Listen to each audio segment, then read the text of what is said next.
Le pido a Josué si la ficha no la tengo acá, yo la dejé acá.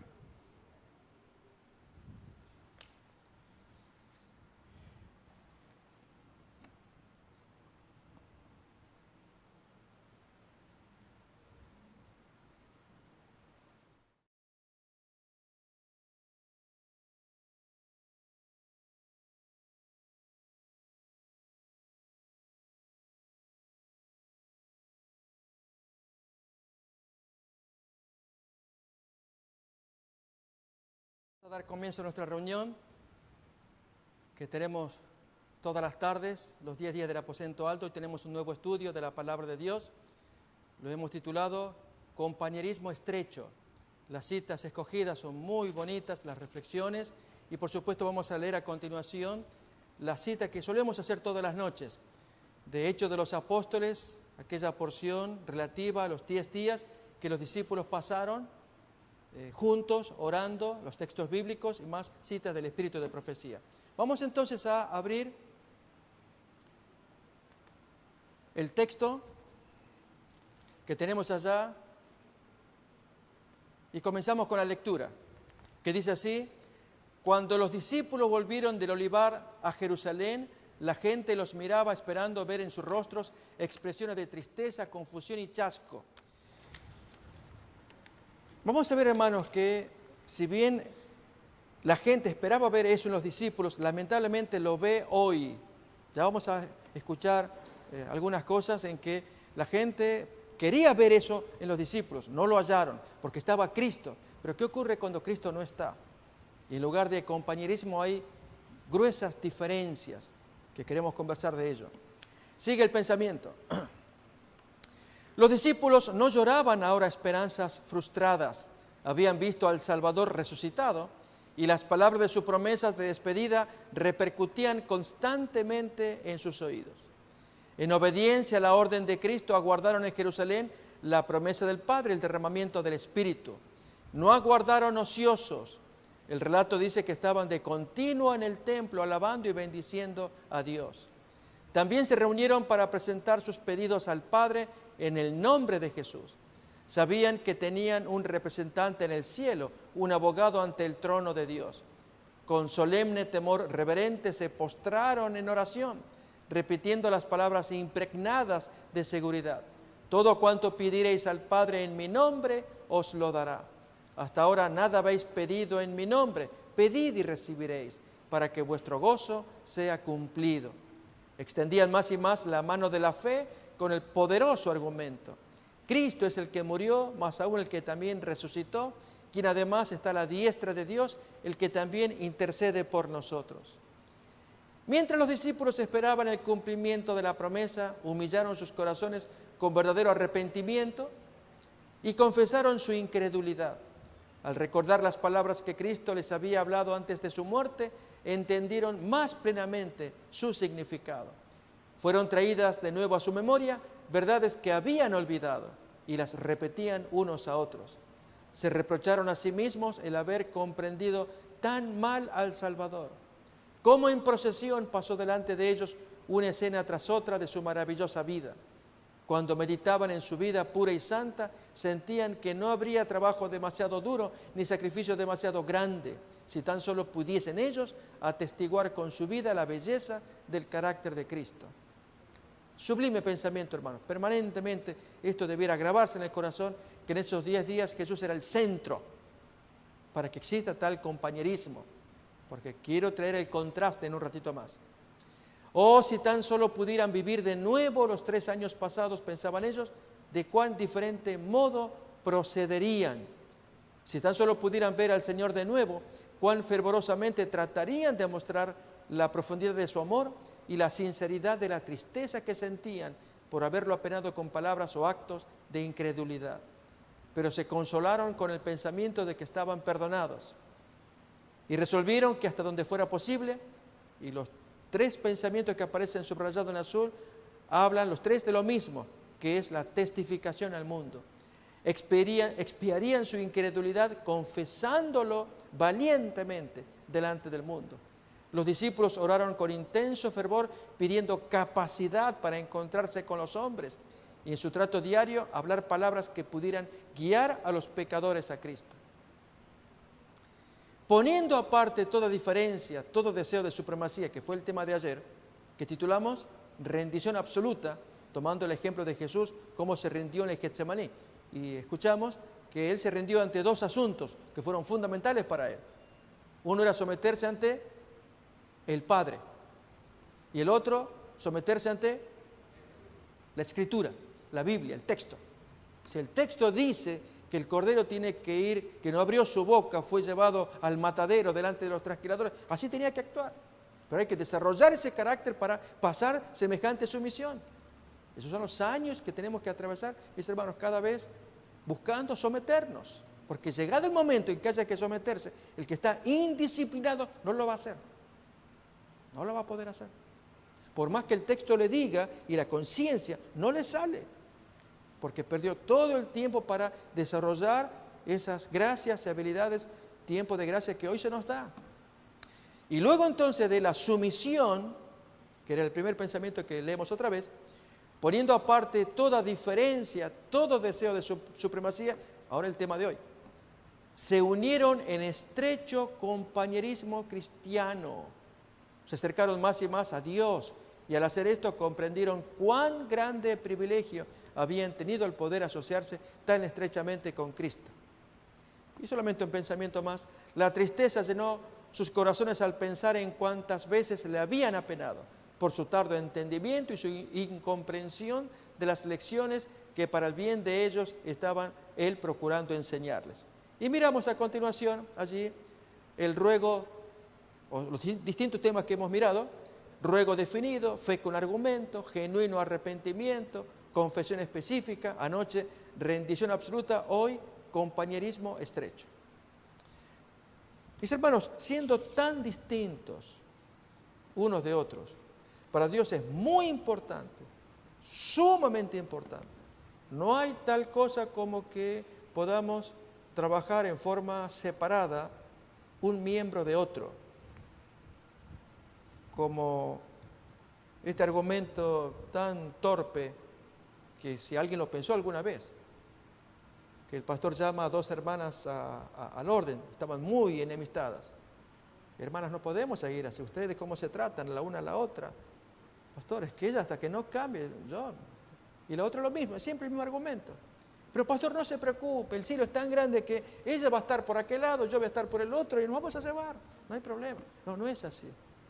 A veces la mente humana nos hace pensar de esa manera. Pues leamos los textos que nos ayuden a ver que tenemos que estar muy unidos. Compañerismo muy estrecho. Primero, el primer texto es San Juan capítulo 17.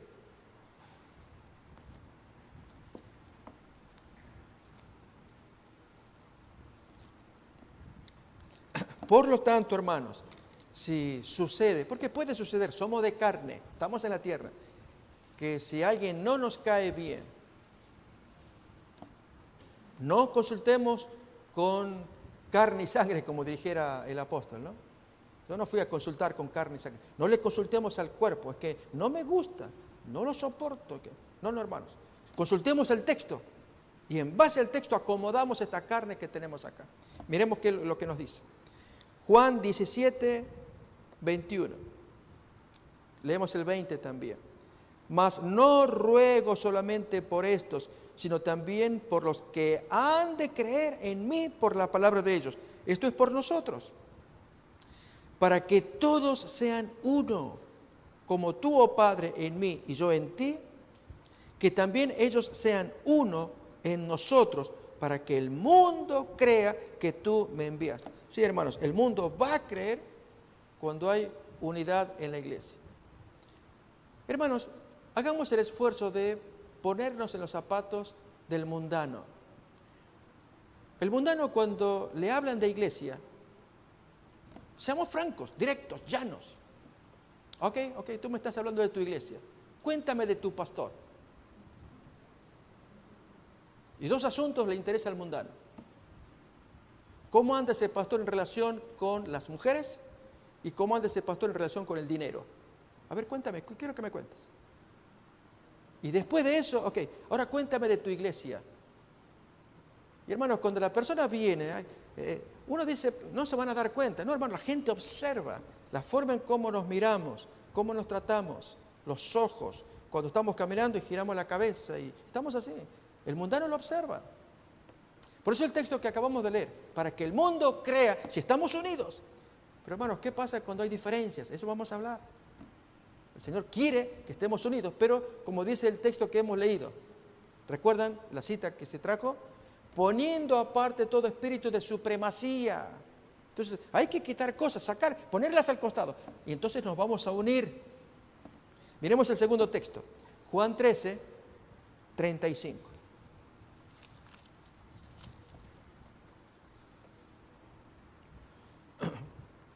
En esto conocerán todos que sois mis discípulos, si tuviereis amor los unos con los otros.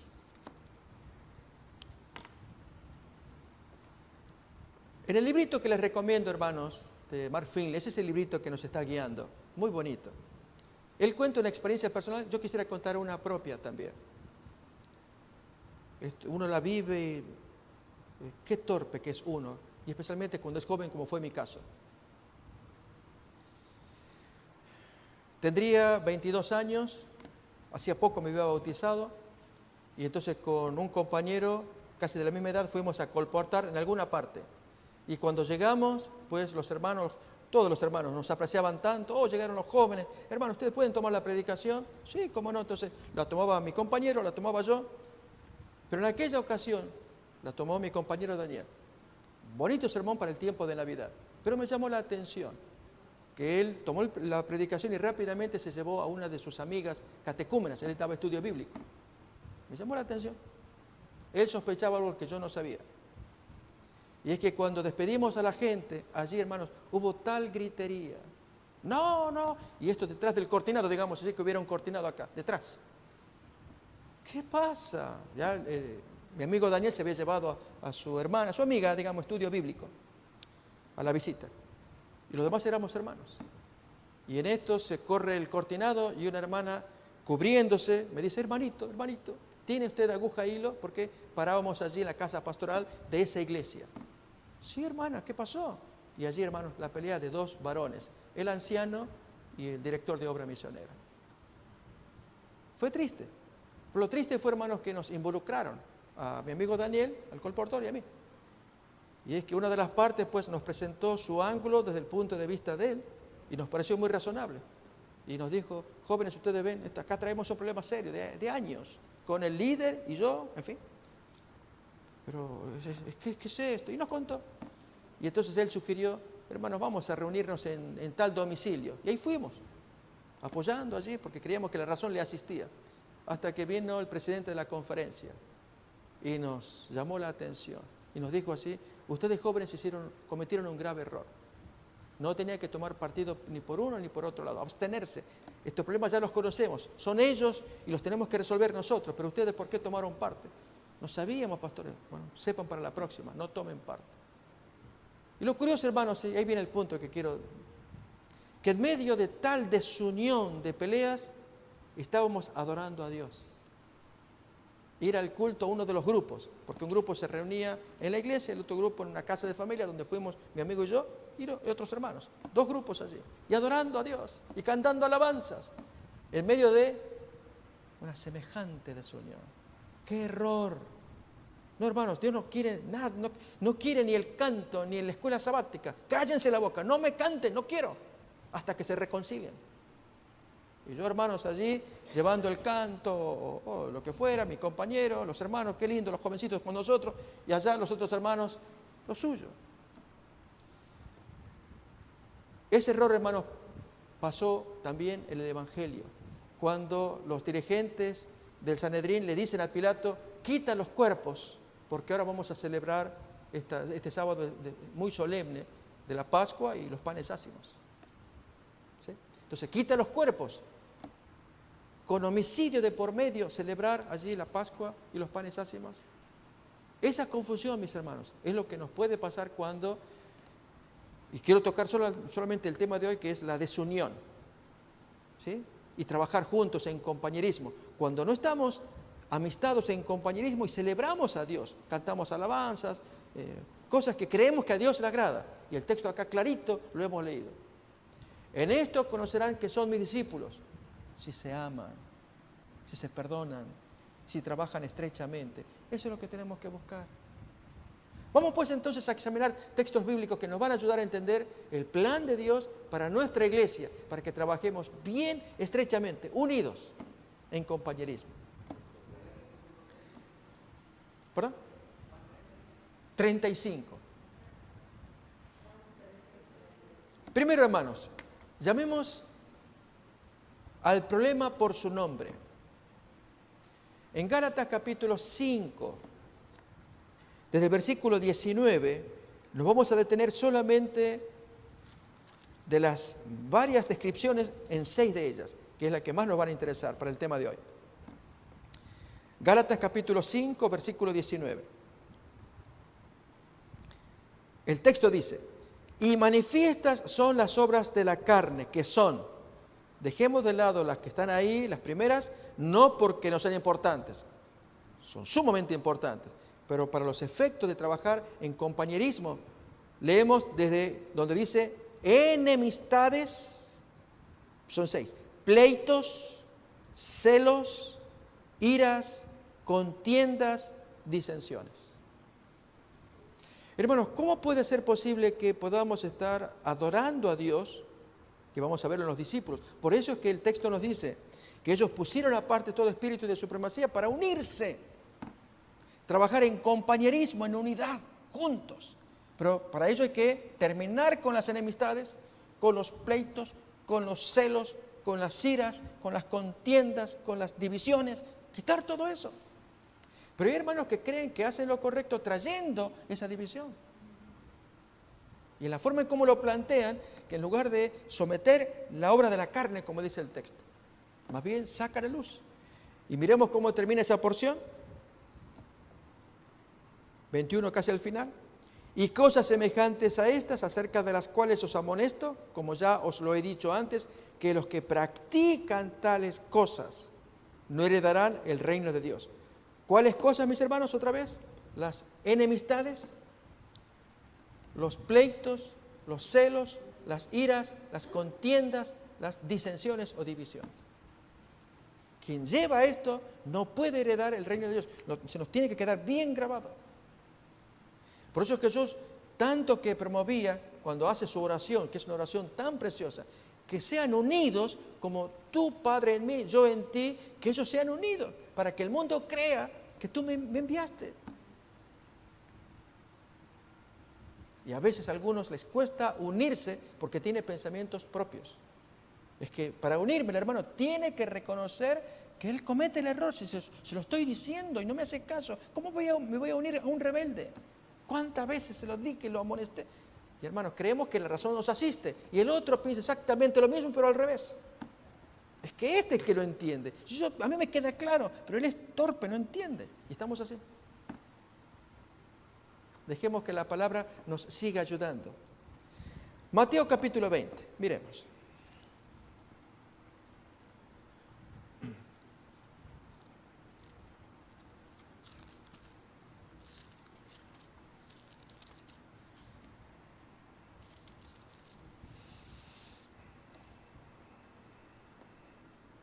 ¿Cómo se puede trabajar en compañerismo si aparecen cosas extrañas como estas? Mateo 20, versículo 20. Entonces se le acercó la madre de los hijos de Zebedeo con sus hijos y postrándose ante él, pidiéndole algo. Le dice, ¿qué quieres? Ella responde, ordena que en tu reino se sienten estos 2 hijos míos, el uno a tu derecha y el otro a tu izquierda. Versículo 24, saltamos los que están allí en el medio. Cuando los 10 oyeron esto, se enojaron contra los 2 hermanos. ¿Por qué, hermanos? ¿Cómo lo podríamos definir? Usando el texto de Gálatas capítulo 5. Salieron las obras de la carne. Eso ofende. Y cuando sale, pues, en lugar de pensar en el grupo, piensan en ellos que quieren ser jefes. La respuesta o la pregunta, hermanos, importante ahora es, ¿cómo Jesús lo solucionó? Miremos cómo dice a continuación. Otra vez el 24. Cuando los 10 oyeron esto, se enojaron contra los 2 hermanos. Entonces Jesús, llamándolos, fíjense hermanos, los llama a todos. O sea, lo que sigue ya lo conocemos. El hecho de Jesús de no llamar aparte a Santiago y a su hermano, o a la madre aparte, y decirles, a ver, discúlpenme que tengo una conferencia privada, vengan acá ustedes. Ustedes saben lo que está, no hizo Jesús así. O que estos se exaltaron, ok, ya los atiendo a ustedes, aguarden, ya les contesto mejor, ok, hablo con ustedes 10. Tampoco hizo eso, hermano. Los llamó a todos, porque tenemos que estar unidos, y los corrigió. En el reino del mundo se procede así, conmigo no. Hermanos, siempre recordemos esto, el reino del Señor es de otra naturaleza, es distinto. Por lo tanto, no puede haber acá esas cosas carnales típicas de asociaciones mundanas. Y cuando hay discusiones por aspectos mundanos, carnales, si Jesús acá está diciendo que los llama y hace la comparación, en el mundo se hace así, pero aquí en mi grupo no se hace así. Esta es la primera lección que tenemos que aprender para poder someter nuestras cosas carnales y que entonces aparezca el estrecho compañerismo, según la cita que estábamos leyendo recién. Mis hermanos, para que haya derramamiento, hay algo que le precede, se llama unidad. Dios no puede enviar su lluvia tardía, que es la que todos queremos, si no hay una fervorosa unidad. Y unidad significa, hermanos, someternos a lo que el Señor nos enseña. Por ejemplo, con respecto a los dones espirituales. Unidad es que yo me someto y me dejo guiar por el Señor para hacer dentro de la unidad del cuerpo el don que Dios me haya dado para hacer. Y lo pongo al servicio y que Dios me guíe. ¿Qué es lo que tengo que hacer? Si estamos de esa manera unidos, ahí sí Dios puede mandar su lluvia tardía. Es uno de los requisitos. Vamos a buscarlo. Hechos capítulo 1, versículo 14.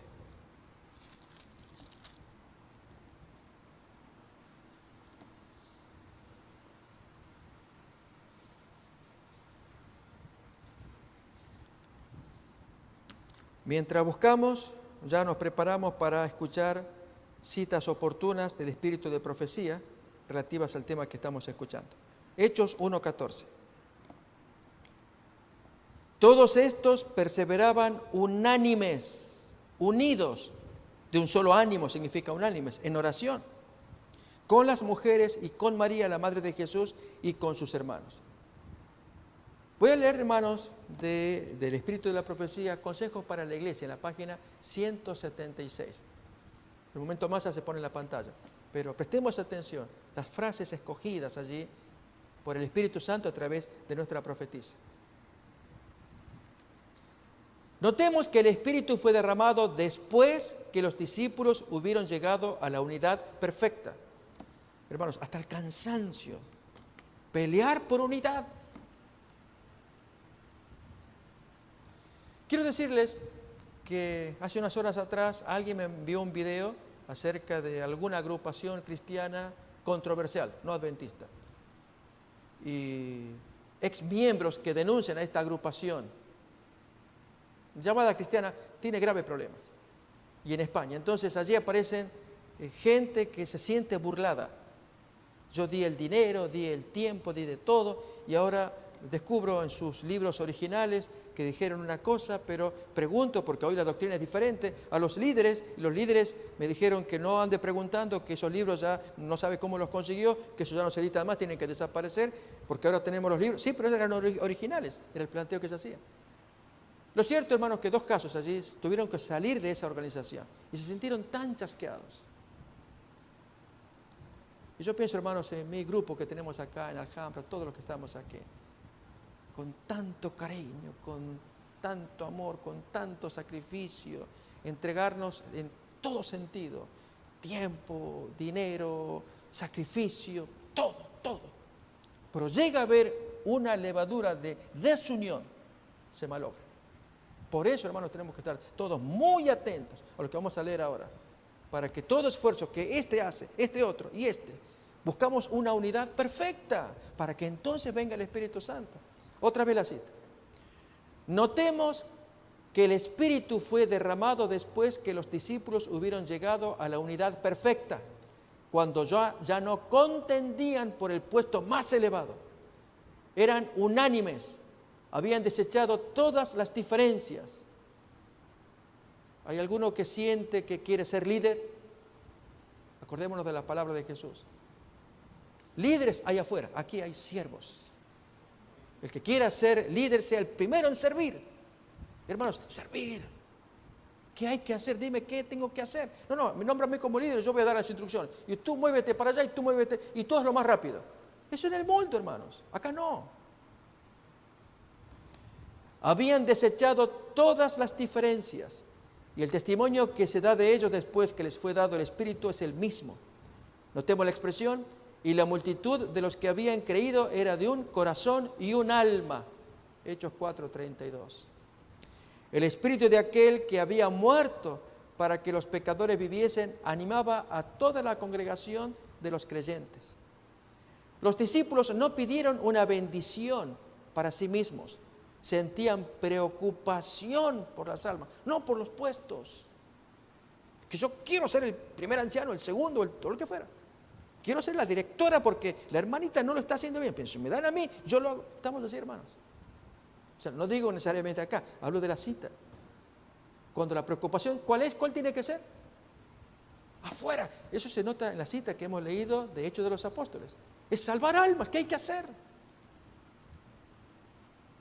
Y hermanos, la obra misionera y los grupos pequeños va a demostrar si realmente entendemos lo que es la unidad. Ese es el plan que estamos trayendo como iglesia. Apoyar los grupos. La semana que viene lo vamos a demostrar. Y es, voy a un grupo, ok, yo voy a contribuir y orar, hermanos, para que venga un alma, venga algún amigo, alguien. Sé que en uno de los grupos van a llevar a una amiga visita que nos está visitando estos días acá. Y a un grupo ya, hermanos, ya se movieron para llevarlas a ese grupo. Enhorabuena. Y así, hermanos, ¿cuánta gente que ha venido acá? ¿Por qué no hemos trabajado antes en los grupos? De modo que venga quien venga, directamente te llevamos al grupo. De la forma más agradable poder llevarla. Haciendo la obra misionera, como dice la cita que leemos ahora. Que era la preocupación salvar gente a través de los grupos. Otra vez. Sentían preocupación por las almas. El Evangelio había de ser proclamado hasta los confines de la tierra y solicitaban la medida de poder que Cristo había prometido. Entonces fue cuando se derramó el Espíritu Santo y miles se convirtieron en un día. Más, así puede suceder ahora.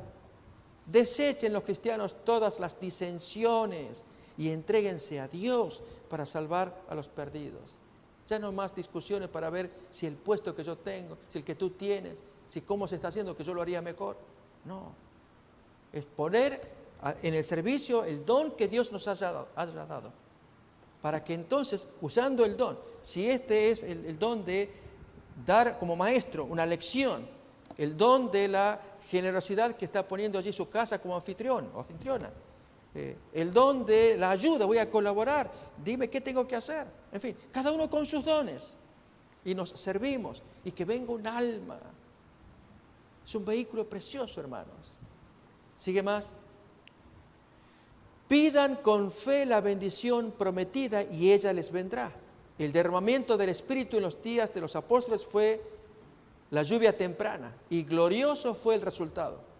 Pero la lluvia tardía será más abundante. ¿Cuál es la promesa hecha a los que viven en estos últimos días? Volveos a la fortaleza, oh prisioneros de esperanza. Hoy también os anuncio que os restauraré el doble. Pedid a Jehová lluvia en la estación tardía y Jehová hará relámpagos y os dará lluvia abundante y hierba verde en el campo a cada uno. Una porción muy bonita del espíritu de profecía. Voy a invitar a que leamos, escuchemos, hermanos, una segunda cita. Esta vez de hijos e hijas de Dios, también con respecto a la unidad y el estrecho compañerismo. La unidad que existe entre Cristo y sus discípulos no destruye la personalidad de uno ni de otro. Fijémonos, hermanos, el Señor nos da libertad. Él quiere que estemos unidos. pero podemos estarlo a pesar de las diferencias que tengamos. No destruye, dice acá, la individualidad. Son uno en mente, propósito y carácter, pero no en persona, entre Cristo y el creyente. Otra vez, uno en mente, propósito, carácter, pero no en persona. El hombre, al someterse a la ley de Dios y participar de su espíritu, llega a ser participante de la naturaleza divina. Cristo conduce a sus discípulos a una unión viva consigo mismo y con el Padre. El hombre se completa en Cristo Jesús mediante la obra del Espíritu Santo en su mente. La unidad con Cristo establece un vínculo de unión de los unos con los otros. Esta unidad es para el mundo la prueba más convincente y la virtud de Cristo y de su poder para quitar el pecado. Otra vez, hermanos, esta partecita está para reflexionar. Esta unidad es para el mundo la prueba más convincente de la majestad y la virtud de Cristo y de su poder para quitar el pecado. ¿Cuál es la prueba más convincente? Un poco más arriba. La unidad con Cristo, que establece un vínculo de unión de los unos con los otros. Es eso, hermanos. Estamos unidos con Él y hace que estemos unidos unos con otros. Pero surge una pregunta: ¿podemos estar unidos en medio de la diversidad? Somos tan diferentes. Bien, vamos a reflexionar en lo siguiente, hermanos. ¿Cuáles son las cosas que nos unen? A ver, hermano, voy a invitar a que reflexionemos. Una, nos une un Dios creador. Nos une un Cristo salvador. Nos une un cuerpo llamado iglesia, la herencia de los santos, y cada cual miembros a través de sus dones. Nos unen dos cosas más. Nos une un mensaje. Hermanos, al pensar en mensaje, pensamos en las 28 creencias, un mensaje directo y una misión. ¿Qué misión? Mundial. Por lo tanto, que tengamos diversidades, que esto lo va a hacer mediante como maestro o doctor o alguna otra profesión o habilidades, pero saber que estamos unidos con un Dios que es el que nos creó, con un Cristo que nos redimió, con un cuerpo al cual pertenecemos, y allí vehiculizamos cada uno los dones que tenemos, con un mensaje que nos distingue y con una misión global, planetaria. ¿Cómo no vamos a estar unidos? A pesar de que seamos tan distintos unos de otros.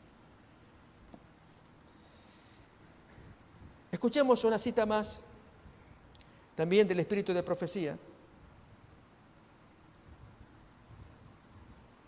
sobre la unidad en medio de la diversidad. Hechos de los Apóstoles. En estos primeros discípulos había notable diversidad. Habían de ser los maestros del mundo y representaban muy variados tipos de carácter. A ver, hermanos, analicemos los caracteres de los discípulos cuando estaban con el maestro. ¿Nos acordamos de algunos? De Pedro es muy conocido. Pero hay ciertos detalles de los otros que son menos conocidos. Voy a invitar a que busquemos algunos ejemplos. Uno de ellos aparece en San Juan capítulo 11, versículo 16. Cuando los discípulos le decían a Jesús que él quería ir a Judea, donde estaba enfermo Lázaro, y les había dicho que ya estaba durmiendo, que estaba muerto, les dijo claramente que estaba muerto.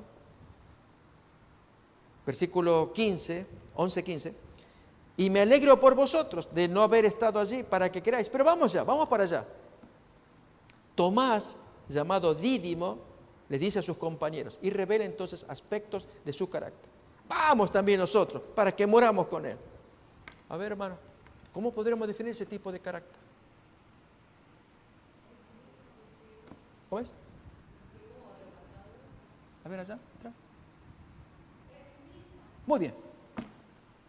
Muy bien, muy bien. Gracias, mi hermano. Pesimista. Todavía queda más. Si Jesús quiere que vayamos, vamos y morimos. Pesimista. Pero hermanos, una persona que te tira mala onda. Jesús Él ni se imagina que Jesús va con una gran misión. Y la gente cree que pues, te van a matar allá, maestro. Por el milagro que se había producido de la curación en sábado del capítulo 9. ¿Allá te quieren matar? Vamos para allá. Bueno, vamos. Que muramos también. Si lo quieren matar, bueno, vamos. Muy bien, pesimista es una buena definición. ¿Qué hacemos, hermanos, cuando estamos rodeados de personas así? Una o dos personas que te tiran malas ondas. ¿Cuánto amor de parte de Jesús? Aprendamos. Hermanos, Él es el centro. Así como, por eso dijimos la cita que vamos a seguir leyendo. Unidad en la diversidad y cada cual tiene un pensamiento y negativos, críticas. Miremos otro ejemplo. Juan capítulo 6.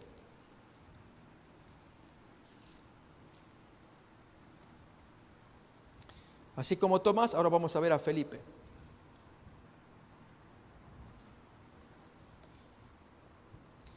Juan 6, versículo 5 en adelante. Cuando alzó Jesús los ojos y vio que había venido a él gran multitud, dijo a Felipe, ¿de dónde compraremos pan para que coman estos? Le dice a Felipe. Pero esto decía para probarlo porque él sabía lo que había que hacer. Felipe entonces le dice, 200 denarios de pan no bastarían para que cada uno de ellos tomase un poco. ¿Qué está revelando Felipe acá con esto? Y apliquémoslo después a la iglesia. ¿Qué revelaba Felipe con esto? Hermanos, no tenía visión, no la veía. Jesús lo está probando. Hoy, Felipe, mira la cantidad de gente que hay. ¿Cómo hacemos? ¿Cómo hacemos para darle de comer? Hermanos, estaba el proveedor al lado, le estaba haciendo la prueba a propósito. Sabía él que lo que había que hacer. Y él lo miró como lo ve cualquier persona carnal, sin visión, falta de fe. Y hermanos, nos puede pasar a nosotros. Gracias a Dios, fuimos llevados acá a nuestro líder, todos unidos, hermanos, para tener la visión que hoy estamos disfrutando. Pero queda más todavía, más. Se habló, hermanos, de que este mensaje se difunda en todos los idiomas. Y estamos detrás de eso. Y más, acá en Estados Unidos, y más todavía. De modo entonces que si el maestro nos hiciera preguntas, no lo viéramos, ¿cómo hacemos? ¿Cómo hacemos? Y lo vemos así, como Felipe. Falta de visión. ¿Sí? Incredulidad. Y así, hermanos, si meditáramos en cada uno de los discípulos, cada uno era diverso, tan distinto uno de otro. Pero leamos la cita que nos trae el espíritu de profecía. Habían de ser los maestros del mundo y representaban muy variados tipos de carácter. A fin de realizar con éxito la obra a la cual habían sido llamados, estos hombres de diferentes características naturales y hábitos de vida necesitaban unirse en sentimiento, en pensamiento y en acción. Hermanos, al reflexionar en esos tres aspectos, en sentimiento, sentir al unísono, en pensamiento, verlo igual y luego actuar. Tres características que aquí nos pone el espíritu de profecía de la necesaria unión que debían tener estos discípulos para poder impactar. Otra vez, ¿unirse en qué? En sentimiento, luego en pensamiento y luego acción, actuar. Cristo se propuso conseguir esta unidad. Con ese fin trató de unirlos con Él. Ese era el centro de la unidad, era Él. La mayor preocupación de su trabajo en favor de ellos se expresa en la oración que dirigió a su Padre, para que todos sean una cosa, como tú, oh Padre, en mí, yo en ti, que también ellos sean en nosotros una cosa, y que el mundo conozca que tú me enviaste y que los has amado también como a mí me has amado. Su constante oración por ellos era que pudiesen ser santificados por la verdad, y oraba con seguridad sabiendo que un decreto todopoderoso había sido dado antes que el mundo fuese. ¿Qué decreto fue? Que se había hecho un pacto eterno, hermanos. Voy a invitar a que busquemos ese decreto en Hebreos capítulo 13. Ya se había dado el decreto. Ya lo había firmado el Padre y el Hijo. Hebreos 13. Versículo 20.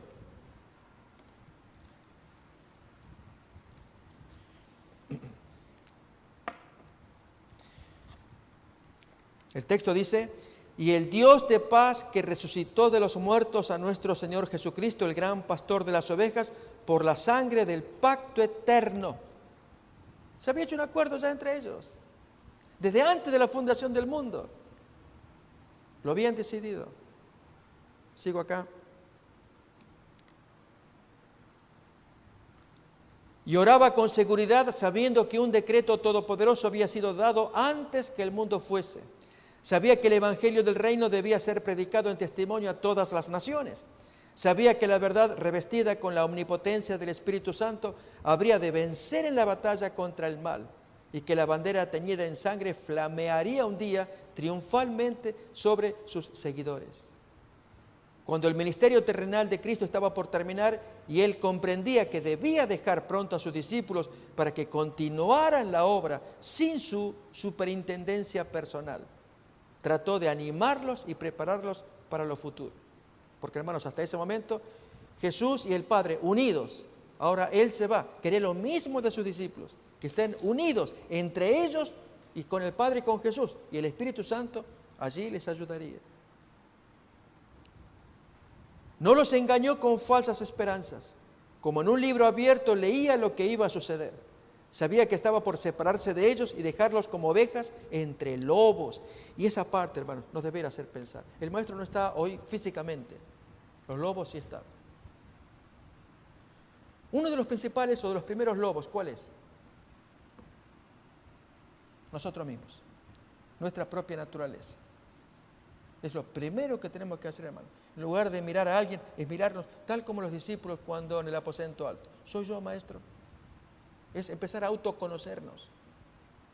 De modo que si se nos pide que estemos unidos, inmediatamente pensar, ¿qué impide yo que me una? ¿Qué tengo? Allí Jesús les dice, los va a dejar en medio de lobos. Lógicamente eran los enemigos, pero entre ellos mismos primero.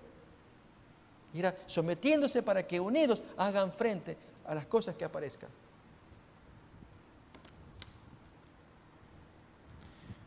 Sabía Jesús que iban a sufrir persecución, que iban a ser expulsados de las sinagogas y encarcelados. Sabía que por testificar de él como el Mesías, algunos de ellos serían muertos, y les dijo algo de esto. Al hablarles del futuro de ellos, lo hacía en forma clara y definida, para que en sus pruebas venideras pudieran recordar sus palabras y ser fortalecidos creyendo en él como el Redentor. Vamos, mis hermanos, a repasar así rápidamente la gran oración de Jesús para que estemos unidos. ¿Cuál es? Juan 17. Abramos pues. Juan 17.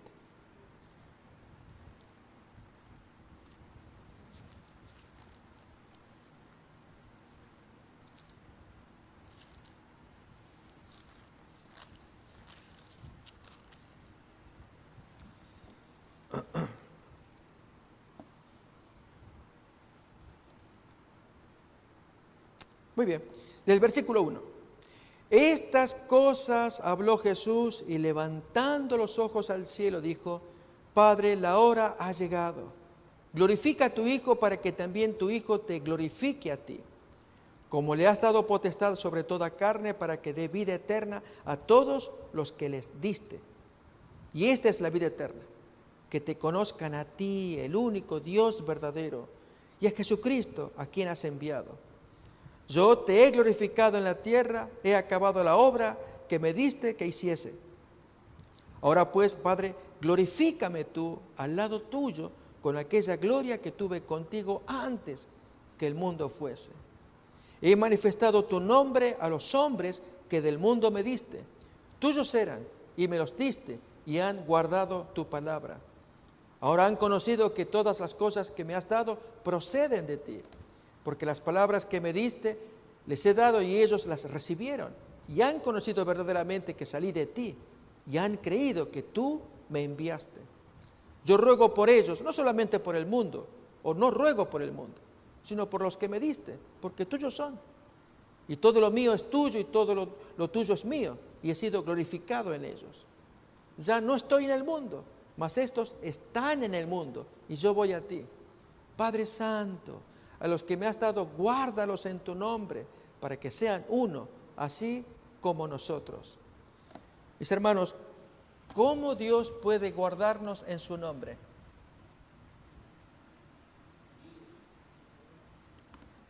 Miren cómo lo va a decir el apóstol Pablo a Timoteo.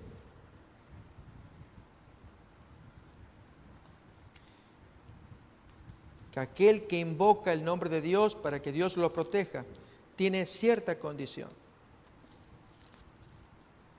Segunda carta de Pablo a Timoteo, capítulo 2, miremos. Versículo 19.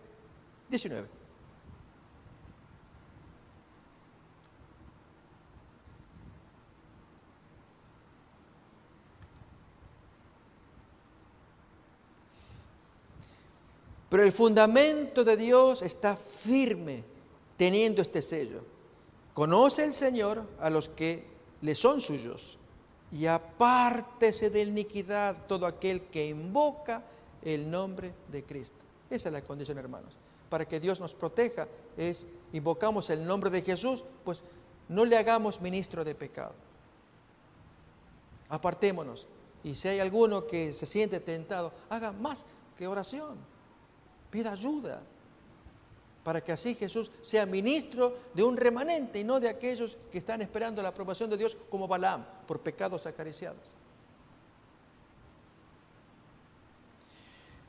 Quisiera invitarles, hermanos, a que nos gocemos a continuación con una descripción que nos da el Espíritu de profecía, de una lectura del movimiento de reforma final, en el que vamos a estar todos, pero con esta condición de poner nuestras diferencias, unirnos en compañerismo para que llegue el cumplimiento de esa profecía. Recuerden que anoche aprendimos este concepto de parte de Jesús, y es que Jesús se sometió al Padre y a la Escritura. Eso lo dice allí en Mateo 26.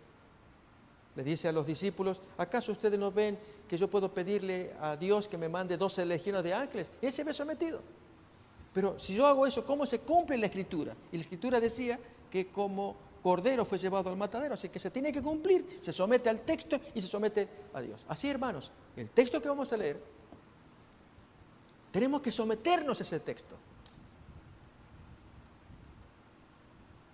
Y es tan precioso que cuando habla del movimiento de reforma final, quienes entran allí es porque se han sometido, se han disciplinado en sus días. Eso es lo que tenemos que hacer nosotros ahora. Escuchemos. Consejo para la Iglesia, página 117, dice así: en visiones de la noche pasó delante de mí un gran movimiento de reforma en el seno del pueblo de Dios. Muchos alababan a Dios, los enfermos eran sanados y se efectuaban otros milagros. Se advertía un espíritu de oración como lo hubo antes del gran día de Pentecostés. ¡Wow, hermanos! Ahora tenemos que orar. En un momentito más vamos a orar. Si en esos días van a haber curaciones, está profetizado que va a ocurrir, pero había un espíritu de oración similar al que había antes del gran día de Pentecostés. Y ese antes son los 10 días que estamos estudiando. Y por lo tanto, hermanos, tenemos que orar mucho para que cuando se cumpla aquello, vivamos en oración, espíritu de oración, dice acá. Dice más: veíase a centenares y miles de personas visitando las familias y explicándoles la palabra de Dios. Hoy por hoy, hermanos, ¿cómo nos cuesta salir a repartir un volante, andar por la calle, tocar una puerta? Y acá dice lo contrario. Veíase a centenares y miles de personas visitando a las familias y explicándoles la palabra de Dios. Los corazones eran convencidos por el poder del Espíritu Santo y se manifestaba un espíritu de sincera conversión. En todas partes las puertas se abrían de par en par para la proclamación de la verdad. El mundo parecía iluminado por la influencia divina. Los verdaderos y sinceros hijos de Dios recibían grandes bendiciones. Oí las alabanzas y las acciones de gracias. Parecía una reforma análoga a la del año 1844. Dios desea dar a su pueblo el refrigerio del Espíritu Santo, bautizándolo nuevamente en su amor. La falta de poder espiritual no tiene razón de ser en la iglesia. Después de la ascensión de Cristo, el Espíritu Santo bajó sobre los discípulos que esperaban, oraban, creían con una plenitud y poder que llenó todos los corazones. En lo porvenir, toda la tierra debe ser iluminada con la gloria de Dios. Esa es una profecía que está, ¿en qué parte del texto? Apocalipsis 18, 1. Que bajó un ángel cuya gloria iluminó toda la tierra. Lo que creemos el derramamiento del segundo Pentecostés, la lluvia tardía. Los que habrán sido santificados por la verdad ejercerán sobre el mundo una santa influencia. Una atmósfera de gracia rodeará el mundo. El Espíritu Santo obrará en los corazones tomando las cosas de Dios y revelándolas a los hombres. El Señor está dispuesto a hacer una obra en favor de los que creen verdaderamente en Él. Si los miembros laicos de la iglesia se despiertan para hacer la obra que pueden hacer y mirando cada uno cuánto puede hacer en la obra de ganar almas para Jesús, emprenden la guerra a su propio costo. Veremos muchos abandonar las filas de Satanás para colocarse bajo el estandarte de Cristo. Si nuestro pueblo decide actuar de acuerdo con la luz dada en estas pocas palabras de instrucción de Juan capítulo 15, versículo 8, texto que leemos también acá a continuación, que dice: en esto es glorificado mi Padre, en que llevéis mucho fruto y seáis así mis discípulos. Veremos, por cierto, la salvación de Dios. Se producirán revivamientos admirables, se convertirán pecadores y muchas almas serán añadidas a la iglesia. Cuando pongamos nuestro corazón en unidad con Cristo y nuestra vida en armonía con su obra, el Espíritu que descendió sobre los discípulos en el Pentecostés descenderá sobre nosotros también. ¿Creemos estas cosas, hermanos? Amén, amén, hermanos, amén. Estrecho compañerismo. Voy a invitar a que nuevamente nos separemos como anoche, en grupos, 3 o 4 grupos, y oremos, hermanos. Y específicamente sigamos insistiendo, pedir por la unción del Espíritu Santo, para que se derrame aquí en esta iglesia, si es que queremos ser unidos, estar trabajando por la salvación de las almas, dándole gracias por el medio que se nos dio como es el satélite, que Dios avive nuestros corazones, pero también confesemos nuestras faltas. Así que pues separémonos, hermanos, en 3 o 4 grupos, como hicimos anoche, y oremos, y luego tendremos un canto final y oración. Separémonos pues. Metro Evangelización 3000. En la Biblia encontramos el gran desafío evangelístico que han representado las ciudades a quienes desean hacer suya la orden de ir y predicar el Evangelio.